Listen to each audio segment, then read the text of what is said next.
नमस्कार।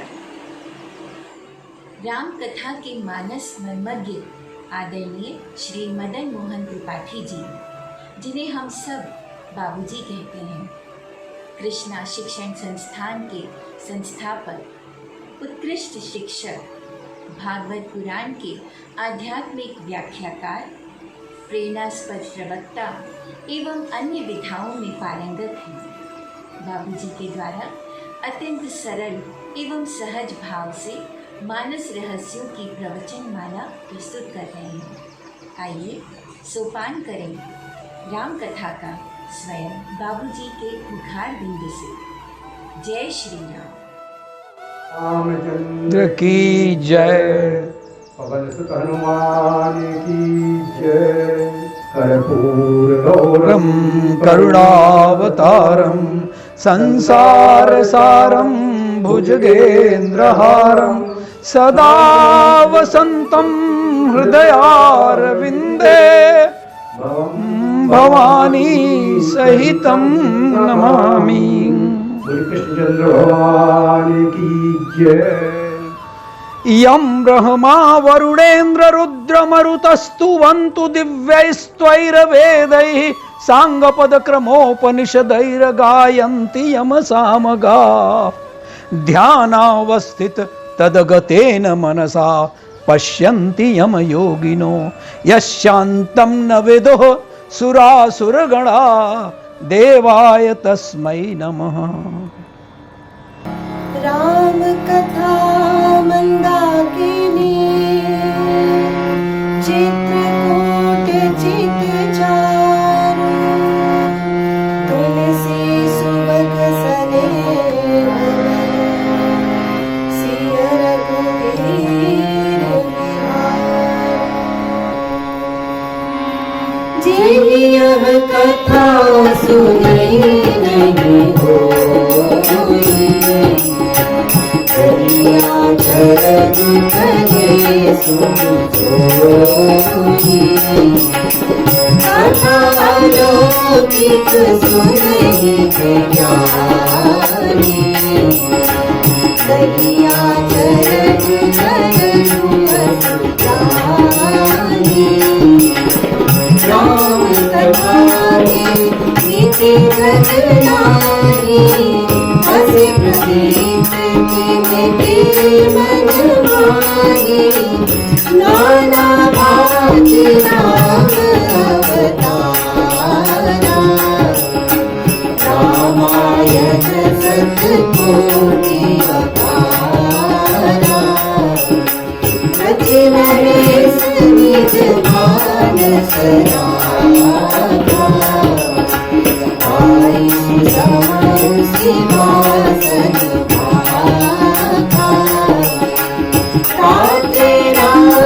चरित मानस हरे नाम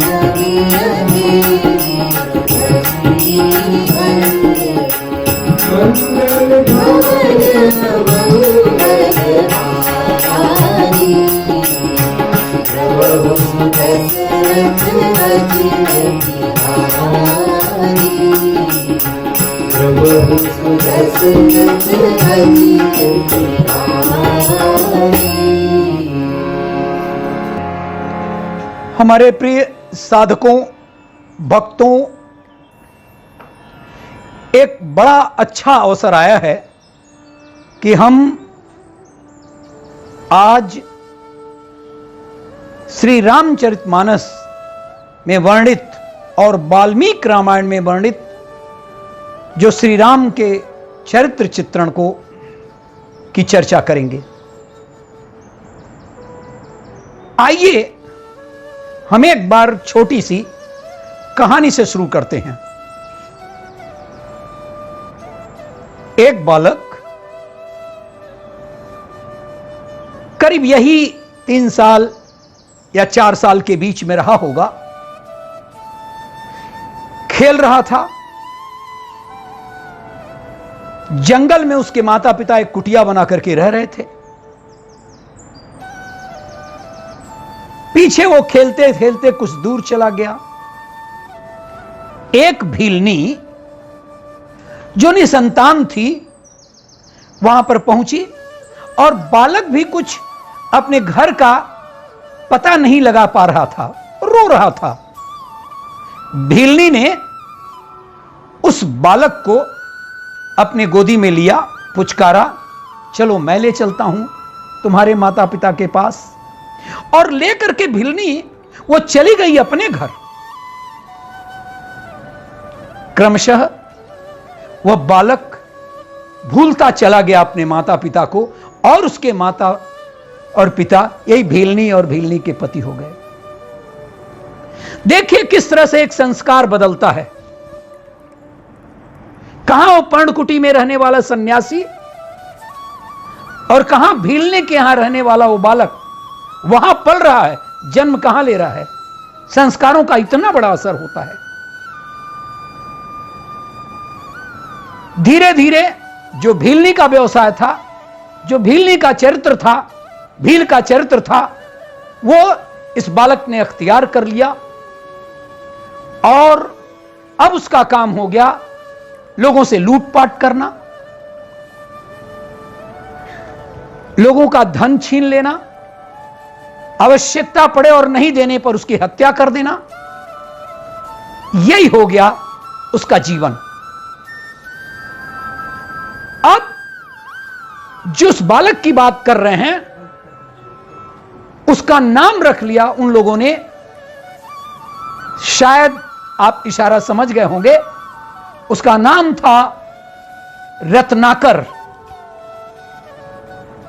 और वास्तविक उसके पिता का नाम था प्रचेता, वरुण, ब्रह्मा के पौत्र, यम ब्रह्मा वरुणेंद्र जो बताया हूं, वो वरुण। यानी एक तरफ ब्रह्मा जी का खानदान, ब्रह्मा जी का जो परिवार, तीसरी पुस्त थी, और दूसरी तरफ भीलनी। उस बालक के माता का नाम था चर्षिणी। मैं ये भी चाहता हूं कि आप जब कभी हम चर्चा करें तो आप अपने मस्तिष्क में इस बात को संवार लें, समझ लें कि जो डाकू रत्नाकर था उनके पिता का नाम था वरुण और उनकी माता का नाम था चर्षिणी। यह काम चल ही रहा था रत्नाकर का। अब आप वो पिछला संदर्भ भूलिए, अब आइए रत्नाकर के पास चलते हैं। धीरे धीरे वो बड़ा डाकू होता गया, किंतु ब्रह्मा जी भी तो ऐसे बैठे नहीं थे ना। वो समझ रहे थे कहां है हमारा पौत्र, इसलिए उन्होंने नारद जी को भेजा। एक सब योजना है, कथा कुछ अलग समझ में आती है जो जहां बच्चों को आता है, लेकिन बात यह है कि ब्रह्मा जी ने नारद को भेजा कि जाकर के पता लगाओ।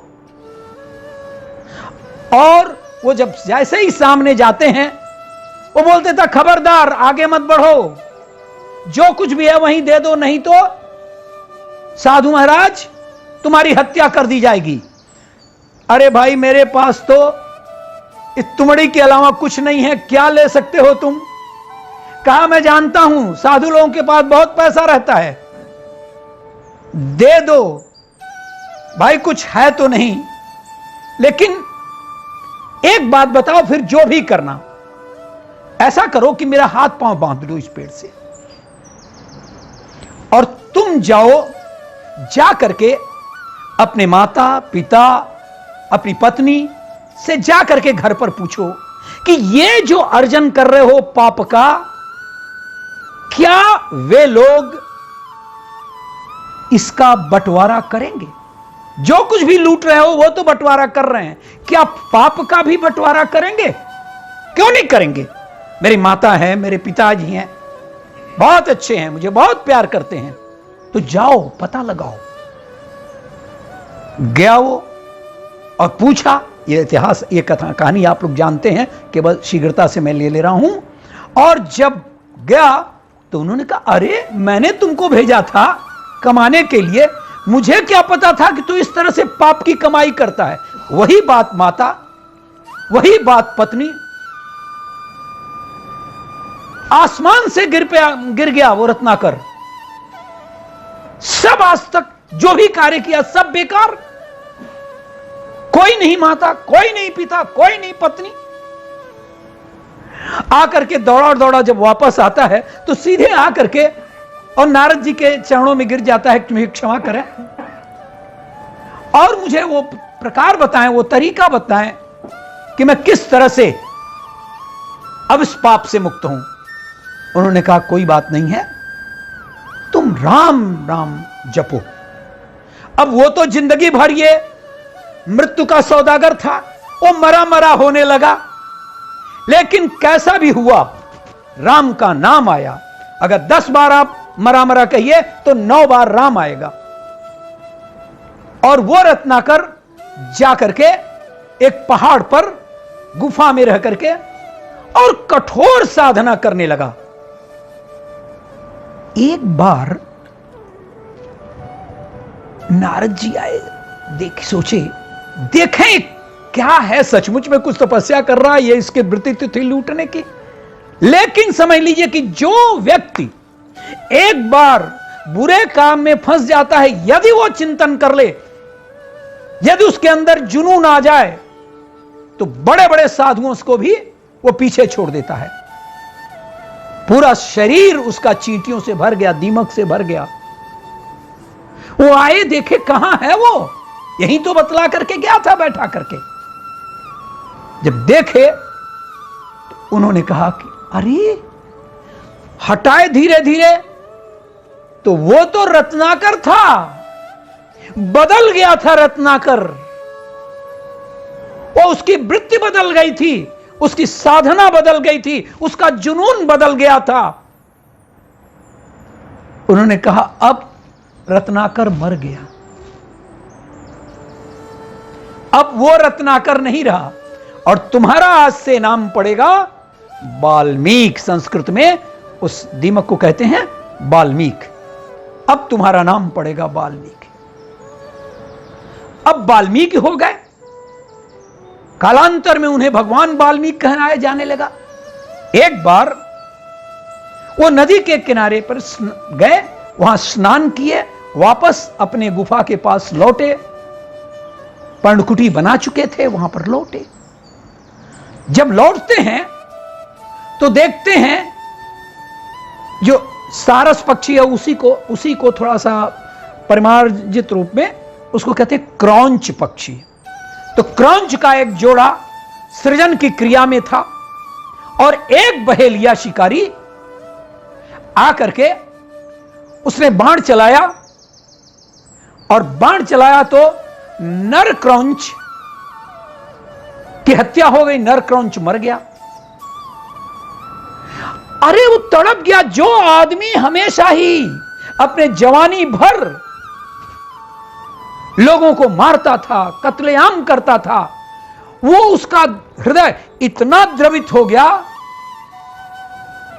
उसने कहा ये कौन किया है?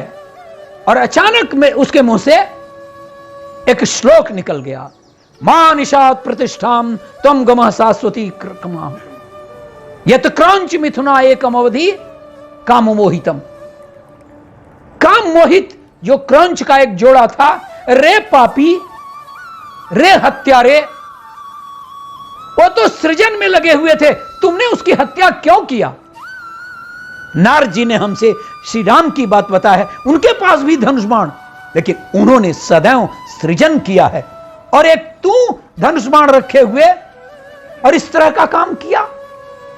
बड़ा दुखी हुए और इतने दुखी हुए कि वह चुपचाप अपने जगह पर साधना में लगे रहे। उनके दुख को देखा नहीं गया। उनके दादा को, कौन दादा? ब्रह्मा जी, कि हमारा पौत्र इतना दुखी है, सब कुछ किया, ये तो सही रास्ते पर आ गया, लेकिन आज ये दुखी है, अवतरित हुए। क्या बात है, क्यों इतना दुखी है? ऐसी ऐसी बात बताया। उन्होंने कहा वो जो क्रौंच पक्षी और वो बहेलिया था, वो मेरे ही द्वारा भेजे गए थे। मैं तुम्हारे अंदर करुणा का स्रोत देखना चाहता था, और ये जो नारद जी भेजे गए थे वो भी हमारे ही द्वारा भेजे गए थे, इसलिए तुम अब श्री राम के बारे में तुम रचना करो। तब वो नारद जी उस समय तुरंत उपस्थित हो जाते हैं, तो कहते हैं कि अच्छा ये बताइए क्यों राम जी? तो उन्होंने कहा जो आत्मावान है, जो विज्ञ है, जो धर्मात्मा है, जो राजा है, जो बहादुर है, जो करुणाकर है, वो है श्री राम। तो ब्रह्मा जी ने कहा तुम मत परेशान करो, न तो इस श्लोक से जो तुम्हारे मुंह से निकला है यह है संस्कृत का श्लोक। अरे वो तो बेपड़ था। उन्होंने कहा यह है संस्कृत का श्लोक, और संस्कृत के जानने वाले पंडित जी या आचार्य लोग जानते होंगे अनुष्टुप छंद में है, तो यह अनुष्टुप छंद में यह है, और इसका सहारा लेकर के बराबर मैं आता रहूंगा। नारद जी तुम्हारे से संपर्क करते रहेंगे, जहां व्यतिक्रम होगा वो समझाते रहेंगे, और इस प्रकार भगवान वाल्मीकि कल का रत्नाकर डाकू जो आज वाल्मीकि हो गया है, और वो वाल्मीकि रामायण की रचना किया। अब उसके बाद से एक और छोटी सी कहानी बता रहा हूं। कहानी यो है, एक लड़का था, उसका नाम था राम बोला। और राम बोला, दुर्भाग्य क्या था उस लड़के का कि वो जब जन्म लिया तो उसके 3200 दांत हो गए। बच्चे सामान्यतः 10 महीने या 9 महीने, 9.5 महीने में जन्म लेते हैं, लेकिन वो पूरे 12 महीने लगाया। उसके मुंह में 3200 दांत थे, और आवाज आई राम। यह एक ऐसा अपशकुन था कि पूरा परिवार हादसे में आ गया, और इससे भी बड़ा हादसा यह हुआ कि उसकी मां दूसरे ही दिन मर गई। नाम था उस मां का हुलसी, और पिता इस अपशकुनी बच्चे के कारण वो नहीं रह सका उनके पास। वो चला गया इस बच्चे को किसी महिला को सुपुर्द करके। वो महिला पाली, लेकिन कहां वो भी थोड़े दिन बाद मर गई। हारे हतभाग्य, दुर्भाग्य इस बालक का। और वो निकल गया भिक्षा अर्जन करने के लिए। जब थोड़ा सा उसकी ऊंचाई हुई, उसका कद हुआ, उसकी उम्र हुई सॉरी, तो निकल गया भिक्षार्जन के लिए। और भिक्षार्जन के लिए निकलते निकलते निकलते जो भी मिलता खाता पीता, जहां रहता सो जाता। एक साधु महाराज थे, बड़े सिद्ध। उनके दिमाग में आया, जब सुना तो उन्होंने कहा कि कोई बच्चा ऐसा है जो राम बोला है, और राम के बड़े भक्त साधु महाराज। तो उन्होंने कहा पता लगाओ भाई अपने शिष्यों से, राम बोला कहां है। लोग कहते हैं खोजते खोजते तो भगवान मिल जाते हैं, राम बोला क्यों नहीं मिलता। राम बोला मिला। उसके बाद वो पंडित जी, वो साधु महाराज, वो सिद्ध साधक लेकर के उसको अयोध्या चले गए। वहां पर इसको अध्ययन कराए, उसको शिक्षार्जन कराए, संस्कृत पढ़ाए। आचार्य एक अच्छा संस्कृत में निष्णात वो विद्वान बना। और उसके बाद कहते हैं कि जब वो आचार्य, वो सिद्ध पुरुष, जब गुरुजी उसको शुरू किए ओम भूर्भुवः स्वः, अरे वो तो पूरा श्लोक ही, पूरा मंत्र ही पढ़ गया। कहा गजब का प्रतिभावान, गजब का प्रतिभावान ये बालक। और उन्होंने कहा अब तुम्हारा नाम राम बोला नहीं रहेगा, तुम्हारा नाम तुलसीदास रहेगा। यह राम बोला वही तुलसीदास हुआ। लेकिन साहब माया की बात, मोह की बात, जब ये तुलसीदास थोड़े युवा हुए तो जा करके इनके दिमाग में आया कि हम चलो घर चलें। लोग कहते हैं यहीं जन्म लिया था ऐसा। जरा मातृभूमि को देखें, मातृभूमि को आ गए। अब ब्राह्मणों के परिवार में एक अगर लड़का युवा मिल गया जो कैसे भी भिक्षार्जन कर रहा है, देखने में सुंदर, गुरु मंत्र से दीक्षित, उन्होंने एक लड़की से इनका विवाह तय कर दिया था। आप लोगों को पता नहीं होगा, हम लोगों के यहां जो विवाह होते हैं उसमें खेती बाड़ी और अन्य धन नहीं देखते थे। हमारे टाइम क्या हो तो 500-550 वर्ष पहले की बात है। और उन लोगों ने, आस पड़ोस के लोगों ने एक ब्राह्मण कन्या से इसका विवाह कर दिया। आत्माराम तो नहीं रहे, हुलसी तो पैदा होते ही मर गई। अब जिस लड़की से विवाह हुआ, अनिंद्य सुंदरी, नाम उसका था रत्नावली। अब रत्नावली तुलसीदास जी के पास आ गई और उसके रूप सौंदर्य पर तुलसीदास जी इतने मोहित हुए कि एक क्षण के लिए उसे विलग नहीं कर सकते थे। दिन भर भिक्षार्जन करते, रात को आते, अपने कष्ट दुख सुख सबका साझा करते। एक दिन की बात है, बड़ी भयानक बारिश हुई, बड़ा वर्षा, और वहां से पानी से भीगते भीगते नदी नाले छोटे छोटे जो थे ये भर गए।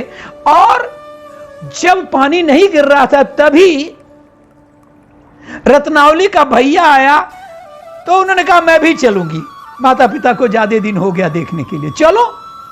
अब यह चिंता नहीं हुई कि वो तुलसिया आएगा तो यहां क्या करेगा, रोज आएगा, जी नहीं पाएगा। नहीं चिंता, माता पिता का इतना मोह होता है कि पति छूट गया। और इधर तुलसीदास जी आए और उनको तो एक ही सहारा था, एक ही राम था, एक ही भगवान था उनके जिंदगी में, और वो थी रत्नावली। गए बेटा रत्नावली के पास, कैसे जाते, पानी बरस रहा है, वहां से निकले, कुछ नहीं चाहिए मुझे, रत्नावली चाहिए। अरे नाला भरा, नदी भरा है, पागल तू कैसे जाएगा अभी। अरे कोई लाश बह रही थी, उनको नहीं रात में ध्यान आया लाश है कि क्या है, और उसी पर चढ़ गए और नाव बना लिए और पार कर लिए। उसके बाद फिर उस पार गए, कुछ समय तक पैदल गए। ओ हो, वाह रे रत्नावली, वाह रे तुम्हारा मोह और वाह रे तुम्हारा सौंदर्य। पहुंच गए तुलसीदास जी। अब जाए कहां, आप कल्पना नहीं कर सकते हैं। आज के जमाने में बीवी और पति तो एक ही कमरे में सोते हैं, तो कहां सोचना है। वहां लड़की जो थी वो ऊपरी मंजिल पर थी और उनके माता पिता नीचे, तो कहां खटखटावे। लोग कहेंगे अरे इतनी वक्त क्या कर रहे हो यहां। धीरे, वो जानते थे कि ऊपर रहती है, बस वो एक बाउंड्री थी। मैं कल्पना कर रहा हूं कि कैसी बाउंड्री रही होगी। और उसके बाद चढ़े तो हाथ में आया एक सांप। उसको कहीं इनके पक्ष में था शायद सांप भी, नहीं तो वो इतना सांप की औकात थोड़ा थी कि इनका वजन ढो लेता। लेकिन वो जितना ही पकड़ते उतना ही वो कुंडली मार करके फंसता। पहुंच गए रत्नावली के पास। अवाक हो गई रत्नावली, कहां स्वागत, कहां पति से मिलन की बात। कहने लगी धिक्कार है, आप इतनी वक्त को, क्या कहेंगे मेरे माता पिता, क्या कहेंगे पड़ोसी। ऐसा खुलेआम थोड़ा था कि आप मिल सकते थे। तो इसीलिए मैं आ गया हूं, तुम्हारे बिना जी नहीं सकता था। मैं आया वहां से और देखा कि तुम नहीं हो, तुम मुझसे रहा नहीं गया, ऐसे ऐसे करके मैं आया हूं। कहा धिक्कार है आपके ऐसे प्यार को। अगर यही प्यार आप ईश्वर से करते तो आपका बेड़ा पार हो जाता, आप भगवान को पा लेते, रत्नावली भले न मिलती। लग गई बात तुलसीदास को। कहा मैंने अपने गुरु को छोड़ा, गांव आया, विवाह हो गया और तेरा ऐसा व्यवहार, तू मुझे धिक्कार रही है। चल दिए, वो राम बोला चल दिया, दुनिया ने ठोकरे दिया, नहीं उसको दुख था। दोनों ने कहा तुम्हारी मां मर गई, तुम्हारा बाप चला गया तुम्हें छोड़ करके, नहीं दुख हुआ।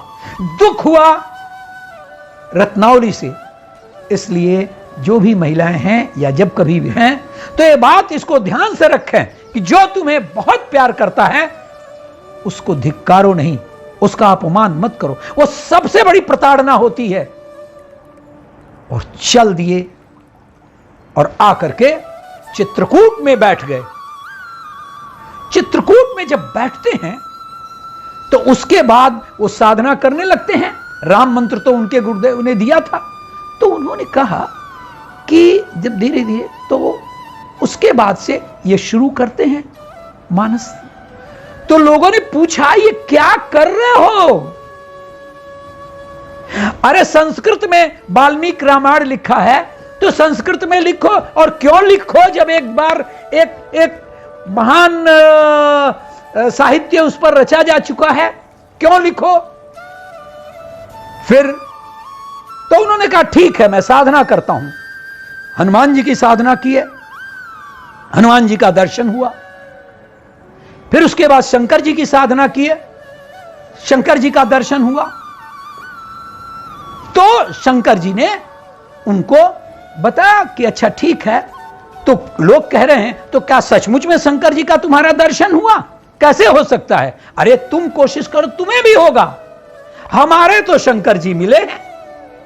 और उसके बाद से उन्होंने कहा कि देखो एक मैंने मन में एक साहित्य की रचना कर लिया है जिसमें श्री राम का पूरा जीवन चरित्र।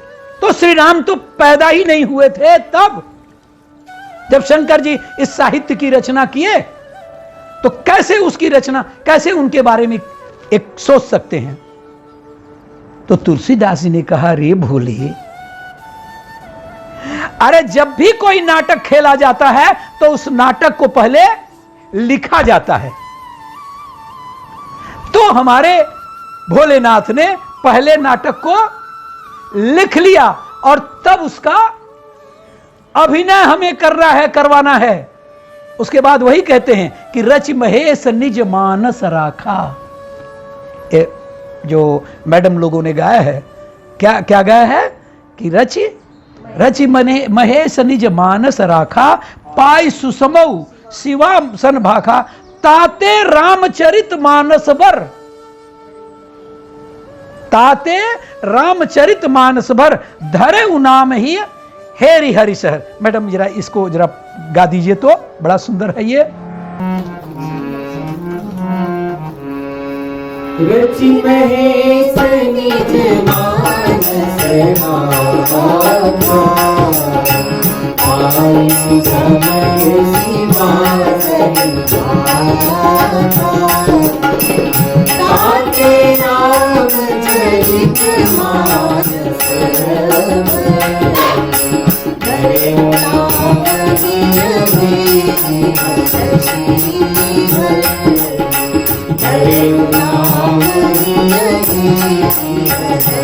हरि